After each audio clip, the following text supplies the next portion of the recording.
Movies, TV, sports, flicks. Movies, TV, sports, flicks. Movies, TV, sports, flicks. The Captain Talk Flicks. Movies, TV, sports, flicks. Movies, TV, sports, flicks. Movies, TV, sports, flicks. The Captain Talk Flicks. Welcome to the Captain Talks Flicks podcast. I'm your host, the Captain Cortez, aka Mr. Love, and this is where we talk flicks. All right, welcome to the podcast where me, the Captain, talks about movies, TV, sports, flicks, anything you can see on a tuber screen. I like to get in here and give my unique perspective because after 46 years of being on planet Earth, I've developed a unique perspective about these movies, TV, sports, and flicks. Let's get here and tell you about it. Because just maybe you care. And according to the stats, looks like you do care. I want to give a big shout out to Sweden. Got some plays over in Sweden this past week. Gracias, gratitude, total about. In Sweden, I heard you guys just found a Thor's hammer amulet in your country somewhere. I saw a picture of it online. Looks very dope. Want to give that to me? I'll take it and display it in the studio. So very cool. Found Thor's hammer. Thor is real, bro. Thor exists. Thor is for real, son. So thanks for listening. Gracias, gratitude. Total about. And just FYI, back then with school to be a radio DJ, but I never got a job. I think I never became a radio DJ because I just didn't have the right mindset.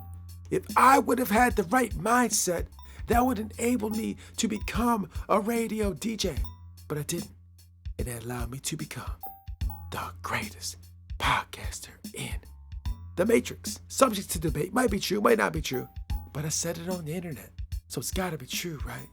Because everything on the internet is facts, not facts, true, false, propaganda, fake news, the Matrix, sun, star, moon, quasar, Dyson spheres, Star Trek, Star Wars, Marvel superheroes, DC superheroes, comic books. I don't know. I didn't make the internet. Ask the people that made the internet. So when you're online, just be aware, just watch out. Anyways, it can ramble here all day, but it won't. Let's get right to the podcast. But first, a word from our sponsor. Ladies and gentlemen, when we get up in the morning, you know what I think we should be doing? I think we should start off our morning powerful, right? Let's start our morning off powerful with powerful words and statements. And what's one of the best things you could hear in the morning when you get up? I think it's good morning. You get up, hear good morning, see good morning, embrace the good morning, right? So if you get up in the morning and the first thing you want to see is good morning, maybe you should see the word somewhere, right? Okay, what's a good place to see this word? I think on a coffee mug. A lot of us drink coffee in the morning, right? And when you look at that mug, have it say good morning. You look at the mug, he's drinking coffee, says good morning. Say, bro, this is gonna be a good morning, right? But wait, let's take that to the next level. Let's take it to the next level. Let's get international. Let's have a coffee mug that says Buenos dias, because Buenos dias means good morning in Spanish, right? We are international, baby. Jet setters. So if you like what I'm talking about, we got a coffee mug that says Buenos dias over at the Existing Fictions Hassle store. Check it out. It's very dope. Put some coffee in there. Put whatever in there. Buenos dias. Good morning. Awesome. Check it out. I'll put the link below. Now, let's get on with the podcast. Ladies and gentlemen, I am back again. And today is very wet. Where I'm at in the United States of America, it is very wet. It's very cold and wet. Now, I just don't like cold and wet. Cold and wet sucks. But you know what, though? It's cold and wet. And guess what? Even though it's cold and wet, I just took a cold shower, bro. I've been taking a cold shower every day for like 7 months. 7 months straight of just cold showers, bro. Getting there cold and wet, getting a cold shower, baby. That's how we do, it's how we roll. You want some discipline? You want to try something out? Try taking a cold shower over and over again for weeks. And it's going to change your life, I promise you. It's not enjoyable, but it will make your life easier. I don't know the magic behind it, but for whatever reason, taking a cold shower daily will make your life easier. It just does. If you can jump in a cold shower, you can do a lot of other things. It's just weird how that works. Yeah, you'd be very comfortable in situations if you take cold showers. I've been doing it for a while. I actually made a song called Cold Showers. So yeah, just get out the cold shower. I'm cold like the North Pole because I just jumped out the cold shower.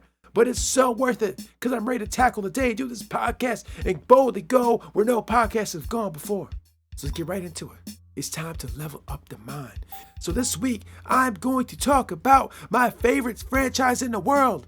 And if you've been here before, you know what that is. If you have not been here, let me let you know what it is. My favorite franchise in the world is the one and only Star Trek. Of course, it's Star Trek. So we're going to get right into it. We're going to talk about Star Trek Prodigy. Let Sleeping Borg Lie. So yeah, we're going to talk about that. But before I get into that, let me tell you a couple things. First of all, most likely, there will be spoilers. Yeah, probably going to happen. And secondly, I do own some shares in the parent company of Star Trek. So I just want to be clear and transparent. I love Star Trek so much. I said, let me get some shares in the parent company because I love Trek so much. Let me own a little piece of it. So I do own shares. Want to be clear and transparent, just to let you know. So now that I told you that, let's get right into this podcast. Ladies and gentlemen, this week on Star Trek Prodigy, the Prodigy crew came this close, very close, to almost becoming assimilated. Now, if you've never seen Star Trek before in your life, there are these aliens that are bent on assimilating the entire universe. They're called the Borg. And their whole mission, their whole job, what they want to do, all they do is roam the universe, assimilating worlds and species, right? So if you've seen a Borg, bro, this is what's going to tell you what's going to happen. They're going to assimilate you. They're going to take you and bring you into their hive mind. You will become one of them. You will not be an individual no more. They will assimilate everything about you. They'll add little mechanical pieces to your brain and mind, and they will take you over, and they will add your technological sophistication to their own, and you will become one of that tribe. One. There's no single individual thought. You are one. You're all part of them. That's what happens when you meet the Borg.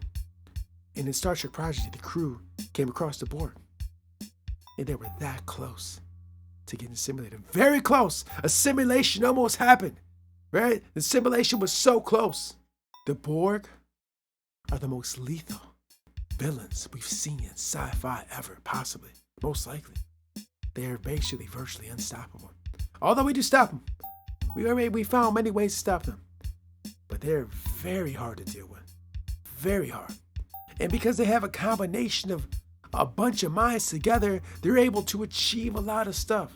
You know, generally when you pool resources and mental resources and resources together, hard to defeat.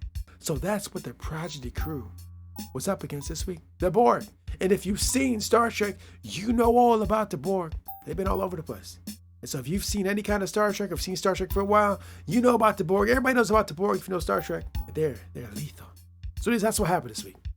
And the reason they even tried to engage the Borg is because the starship they're flying around on, the Prodigy crew's flying around on, has some bad technology inside of it.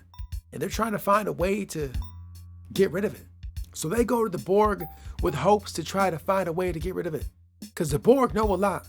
They've assimilated so much, they know quite a bit. And that's what the whole episode's about. But what I want to do, like I always do, is I want to dig into a certain aspect of the show and go deep. So we're going to go deep. We're going to go deep, deep, deep, deep again. And so I just want to go deep on the Borg. So the Borg might exist in real life. In today's world, there's a lot of groups. A lot of groups that all think alike, right? Those are pretty much like mini Borg collectives. Many different groups thinking the same way across the whole landscape of society. They're their own collective. And what they want to do is bring you into their collective and have you think like them, right? They find you and say, hey, join us, think like us, right? Think this way. Don't think for yourself. Think this way. And there's many groups that want to do that. Many groups want you to think like them. They're their own little Borg collectives. In fact, the whole globe is just full of a bunch of mini Borg collectives trying to get more members into their way of thinking. Right? You've seen them. You go on Twitter, you hear from them all the time. You see them on Twitter and Facebook and Instagram. They're all over the place. Think like us. Dress how we dress. Talk how we talk. Use the words and language we use. Think like this. Do what we do. Eat how we eat. Right? They're all over the place. It's kind of how society functions. It's just a bunch of mini Borg collectives all over the place. Maybe? Maybe not. It's almost like planet Earth is like a bunch of Borg collectors fighting with each other. That's all it is. Maybe, I don't know. Maybe it's not. I'm not sure. But a lot of these groups in society all do think the same way, act the same way, move the same way, live the same way, and want you to join them. And they will they will use words, ideas to assimilate you, right? And it's our job as individuals to not get assimilated, to think clearly, to be an individual, to not get assimilated, to follow Starfleet, Star Trek way, and do not get assimilated by the Borg. Let's be critical thinkers. Let's think clearly. Let's not get assimilated. Let's observe, analyze, study, and don't get sucked up into the hive mind collective thinking. Like I said, you see it all over social media. You see it all the time. All they do is keep talking the same talking points over and over again, just repeating like a parrot what other people have said. So let's not get assimilated by the Borg. Is this true? Maybe, I don't know. I'm not sure. I'm no expert. One thing we can say for sure is while there is some advantages to thinking like everyone else, there's nothing wrong with that. You know, if you're a follower, be a follower. But let's try to not get assimilated. Let's follow the Star Trek, Starfleet way and not be assimilated. Resistance is not futile. Star Trek Prodigy was dope this week. That's all I'm going to talk about. And until next time, we'll see. Ideas are bulletproof. V. The Captain Talks Flicks.